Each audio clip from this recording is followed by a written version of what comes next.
Greetings, friends. You're here on Military Reporter.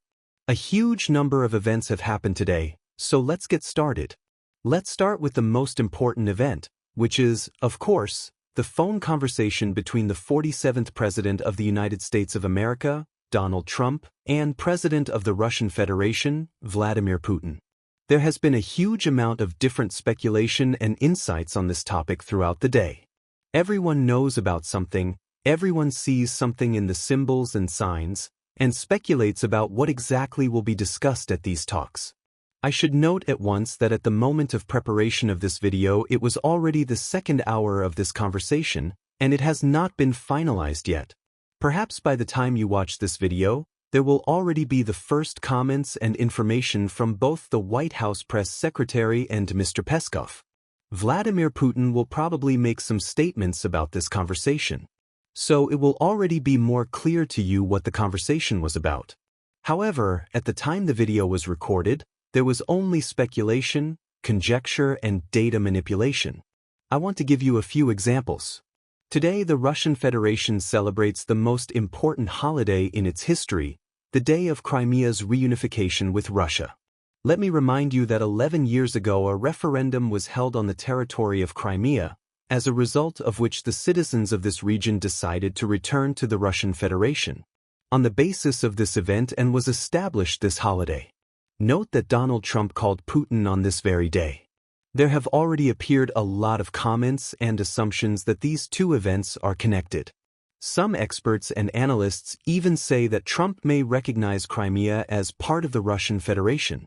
Perhaps in the future, when signing a peace agreement between Ukraine and Russia, such a clause will indeed appear. But most likely, today nothing like that will be signed. Also, according to various sources, the negotiations may touch upon the Zaporizhzhia nuclear power plant. We have repeatedly discussed this topic. Let me remind you that, according to most military experts and political analysts, Zelensky was planning to exchange Sudzu and Sudzansky border region for Energodar and the Zaporizhzhia nuclear power plant as early as 3 weeks ago. However, as we see now, these plans were not destined to come true. The Ukrainian army was defeated on the territory of Sudzy and Sudzansky district. At the moment, Ukrainian formations are struggling to stabilize the front line and exclusively along the state border. Thus, Zelensky's plan has failed. We also discussed the option of exchanging the Zaporizhzhia NPP for security guarantees for the unrecognized state of Transnistria. But today we received another interesting piece of information. Although this is not a direct statement from Putin, some reputable and reliable sources, including major telegram channels and internet resources, claim that Zelensky has received information from Putin's entourage about a possible exchange of the territory of the settlement of Energodar, possibly together with the Zaporizhzhia NPP, for territory in the Odessa region. That is, the Russian Federation wants to control access to the Black Sea from Ukraine and get one of the ports of the Odessa region, perhaps even 2 ports. Thus, the talks between Putin and Trump may touch upon not only territorial issues, but also global security issues in the region. Let's follow the development of events. In general, the Russian Federation needs to obtain as one of its security guarantees the ability to prevent a recurrence of the conflict in Ukraine in the future. For this purpose, the Russian Federation wants to have military infrastructure exactly in the Odessa region. Simply put, the Russian Federation wants to create an infrastructure in Odessa that, in the event of another coup d'état or Western interference, would give Russia, and possibly the next president or leader of the Russian Federation, the same tools and leverage to repeat the scenario that occurred 11 years ago in Crimea. Russian troops withdrew from all military bases on the territory of the peninsula, stabilized the situation, we remember those polite green men, and subsequently held a referendum. Perhaps these are the plans behind the negotiations between the negotiating teams of the Russian Federation and the United States of America. But again, all of this is still just speculation, conjecture, and attempts to link individual facts into a bigger picture. So far, there is no reliable information about what exactly the negotiations were about. At the same time, the Ukrainian side has already outlined its red lines.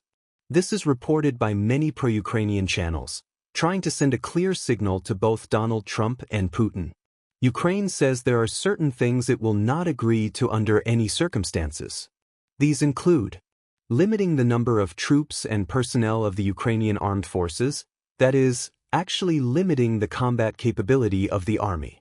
A veto by the Russian Federation on Ukraine's participation or accession to any international organizations, including NATO and the European Union.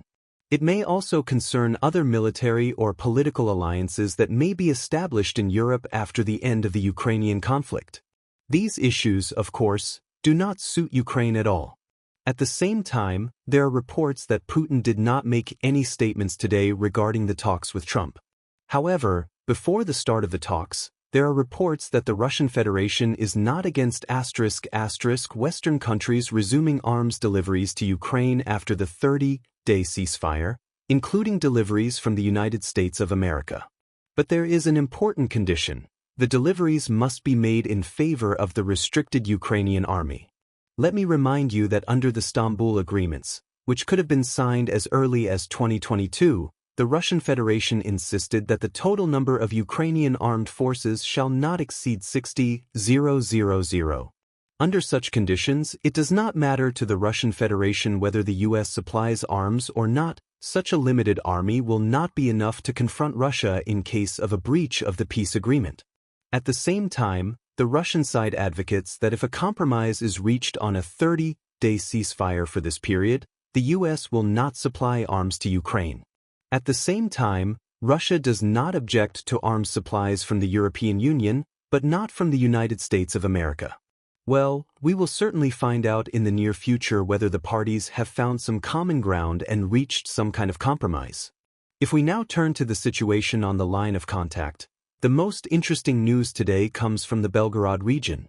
Since the very morning, pro-Russian and pro-Ukrainian channels one after another have been publishing information about attempts by the armed forces of Ukraine to attack the territory of the Russian Federation, in particular, on the border between the Kursk and Belgorod regions. The strikes were directed towards the settlements of Demidovka, Grafovka, and Ilyasevka.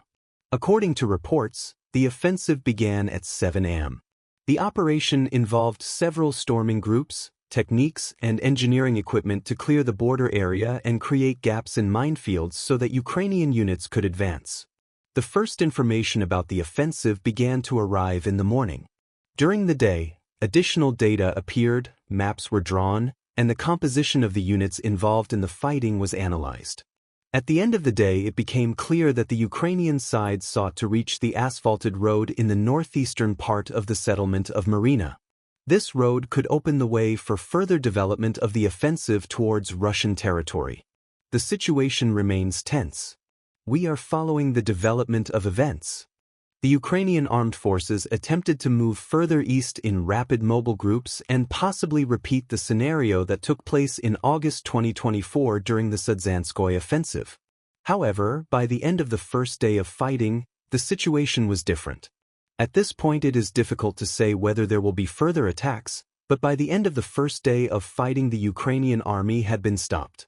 A large amount of equipment was destroyed and Ukrainian units have now rolled back to the state border. If we compare the attempted breakthrough in the Belgorod region with the previous Zaporizhzhia breakthrough, then by the end of the first 24 hours there was a significant advance of Ukrainian troops, including geolocation of their positions far beyond Sudzha itself. In the current situation, everything is unfolding according to a completely different scenario. Obviously, it is not just the lack of objective monitoring person. In general, the whole atmosphere indicates that this offensive has failed. As for the Zaporizhzhia protrusion, today, March 18, can most likely be considered the first day of the beginning of the Russian counteroffensive within the framework of the special military operation. Moreover, for the first time during this time, the map of the territory of the Zaporizhzhia district has not been adjusted either by neutral sources or by pro-Russian cartographers. This suggests that the offensive has slowed down. The Russian army has already approached the defensive lines in the Sumy region. Particular attention is now focused on the fortified point along the state border. These fortified positions are actually underground, which makes them extremely difficult to storm. Therefore, we cannot count on a quick offensive here. There is also information that the Russian army is continuing the clearing of the settlement of Sudzha and its agglomeration. A large number of images of trophy equipment of Western manufacture, including Leopard, Bradley, Max Pro and other units of Western nomenclature, have been published online. This equipment is already being evacuated to the rear. Perhaps Russian engineers will try to use Western developments to modernize their own equipment. The offensive in the Basavka area has also slowed down, although there are slight changes on the map here. Ukrainian sources publish footage of FPV drone strikes on the southwestern outskirts of Basavka. Based on this data, it can be concluded that the western part of the settlement along the Lakhnya River is under the control of Russian units. There are no final confirmations about the forcing of the river and consolidation on the eastern bank yet, but this is likely to happen in the near future. The Russian side continues to strike the main supply routes used by Ukrainian units to support the grouping along the state border.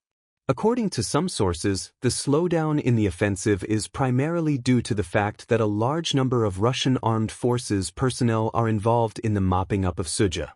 Until the city is fully under the control of the Russian army, further advancement will be difficult. So far, the Russian army has managed to preserve most of Sudzha's infrastructure. More than 70% of the housing remains intact or can be easily rebuilt. After the final mop-up, it is possible that Russian units will continue to move forward. From the direction of Sumy, for the first time since the beginning of the special military operation, clear footage of a Ukrainian F-16 overflight was published. This aircraft flew along the line of contact and, according to sources, supported the Ukrainian armed forces' offensive in the Belgorod region. The F-16 struck Russian positions using GBU-39, which are precision-guided bombs. There is information about high concentration of Ukrainian armed forces on the territory of Kharkov. Russian reconnaissance records the movement of Ukrainian units, which may indicate preparations for a new offensive against Russian positions near Belgorod. There is a possibility that the Ukrainian side will try to repeat the scenario of the Sudzhan offensive in the Kharkiv direction. On the Chasov Yar, Konstantinovka and Toretsk directions, the Russian army is gradually clearing the so-called pocket between the settlements of Chasov Yar and Toretsk. There is fierce resistance on these parts of the front, but the Russian troops are gradually advancing. The situation remains tense, and in the coming days it will become clear whether the Russian side will be able to maintain the pace of the offensive or whether Ukraine will be able to organize a successful counterattack. It's been quite a long time since we've seen footage of the Russian army advancing in columns. It must have been 2 weeks since we have seen anything like this. For 2 weeks we have been discussing the Sudzhan counteroffensive with you, and today, after a pause of, let's say, 10 days, today, March 18th, is already 10 days since the beginning of the Sudzhan operation. Perhaps for the first time in all this time we are again receiving objective control footage of Russian units trying to attack Ukrainian positions using columns of equipment, heavy tanks, infantry fighting vehicles, and so on. We can see that there have been significant changes on the map based on several geolocations. This is how the map looked yesterday by the end of the day, and today we see the advancement. All the images that have been published over the past 24 hours tell us that the Russian army is trying to move towards the village of Dylievka, let's say, from a pocket on the side of the village of Maersk in a northwestern direction.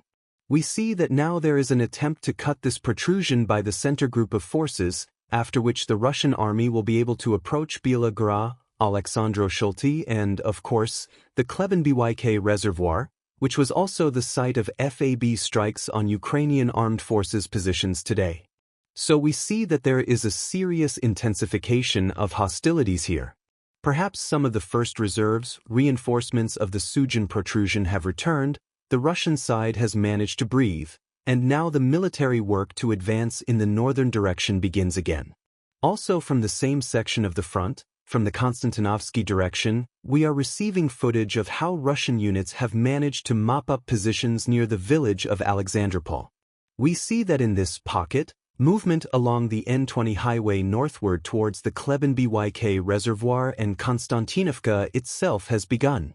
Today this is a very active section of the front. If we talk about the Pokrovsk line and further south towards the same Belgorod, there are no serious changes here. Let me remind you that in recent weeks the Ukrainian side has repeatedly counterattacked and even partially managed to regain control over certain positions. But we see that today, by the end of March 18th, the Russian army has managed to fully restore all the lost positions in some parts of the front. Shevchenko is already fully under the control of the Russian army. More and more geolocations are coming in from the Kotlin settlement, confirming the restoration of control over this section of the front.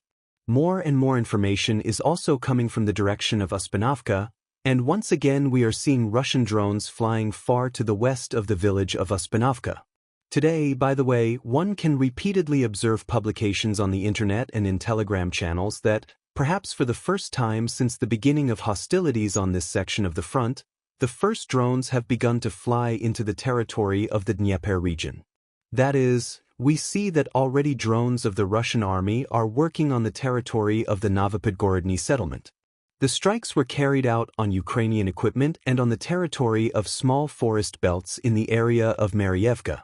But this is already the Dnieper, that is, it is already a completely new region, and we see that the fighting is gradually moving beyond the borders of the Donetsk region. There is also information about advancement in the direction to Belgorod. The cord around the Belgorod direction is gradually narrowing. And, of course, the Zaporizhzhia direction. Today we see a large number of flags. The advance is confirmed by both pro-Russian and pro-Ukrainian sources, as well as neutral cartographers. There is no doubt here a large-scale offensive is underway, but so far without further advancement. There is information about fighting in the area of Sherbakovs, Mali Sherbakovs, and Stepovoy. There is even published footage of objective control, which already confirms the presence of Russian soldiers on this section of the front, but so far without further advancement. The big question remains as to how the Russian army will move forward. There are separate resources on the internet where you can observe the defensive lines. Here in front of your screens is the echelon defense of the Ukrainian armed forces in the Zaporizhzhia direction. The Russian army is still on the zero line, and there are at least 3 or 4 more lines ahead before approaching the main line of defense of the city of Zaporizhzhia itself. I will repeat the point we discussed yesterday. I do not see any important, major and large-scale offensive here. If there is an offensive here, the operation should be conducted at the level of the Sujin operation, because to grind down all these lines, it will take, perhaps, even more than 1 year. That's all for now, dear friends. Thank you for watching. Subscribe to the channel, put your likes and have a nice day.